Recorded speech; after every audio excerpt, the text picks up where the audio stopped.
Hi, everybody. My name is Nanika Edwards. I'm a poet, author, artist, and educator from Trinidad and Tobago in the Southern Caribbean.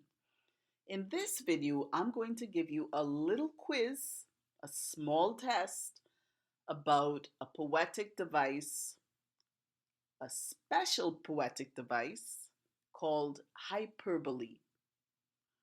If you haven't seen my other two hyperbole videos yet, I would encourage you to look for them in the Poetic Devices playlist on my YouTube channel, Nanika Edwards.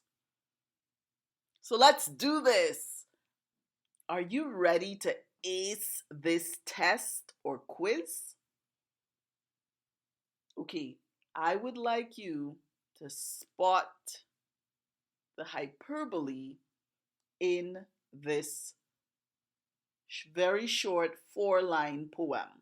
It's called Moko Jumbie. A Moko Jumbie is a carnival character from Trinidad and Tobago that walks about on stilts.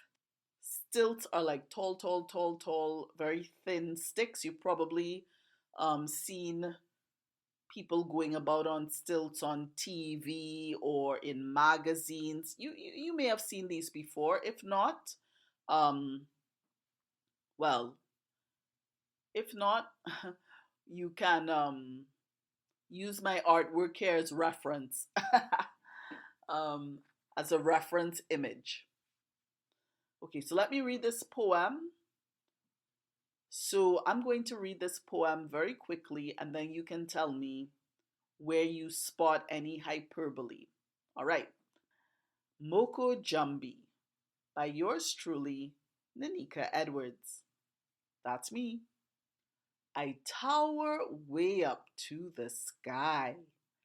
I feel a couple buildings high.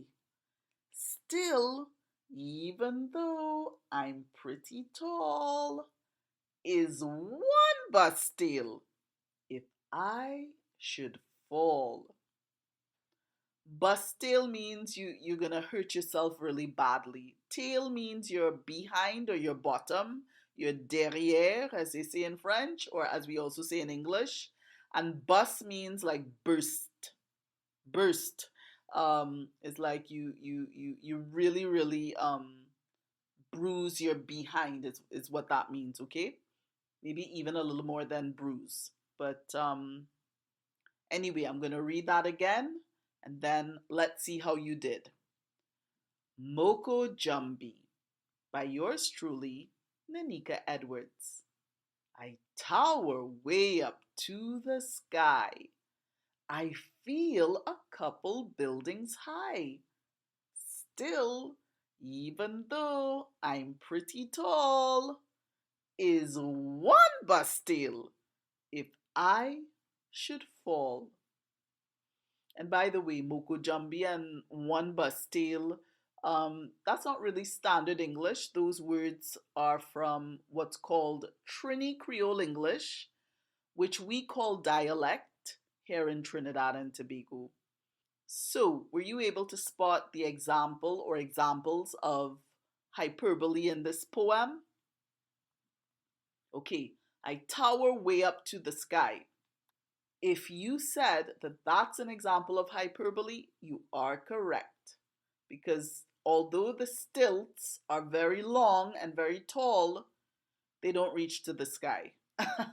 Right? So that's a bit of an exaggeration, just saying that somebody who goes about on stilts is going to be really, really tall. But not as tall as the sky, right? So hyperbole is almost like lying, but lying for a good reason. Lying for dramatic effect. Like you're lying, but you're not lying. That's really what hyperbole is, right? It's exaggerating and stretching the truth. All right, so I feel a couple buildings high. Well, this has a tinge of hyperbole in it, but because the person says I feel, it's she's not saying that the person, he or she, is not saying that they are a couple buildings high. They're just saying that they feel a couple buildings high. So it kind of feels like hyperbole, but I'm not quite sure that I would call that hyperbole. What do you think? Would you like to have a class debate about that? Feel free, be my guest, but I wouldn't call it hyperbole. Still, even though I'm pretty tall, okay, pretty tall, that's not definitely not something uber tall or hyper tall or excessively tall. So that's not an example of hyperbole. Is one bus tail if I should fall. Is one bus tail if I should fall. I can hurt myself very badly if I fall when I'm walking about in these stilts. Is that hyperbole?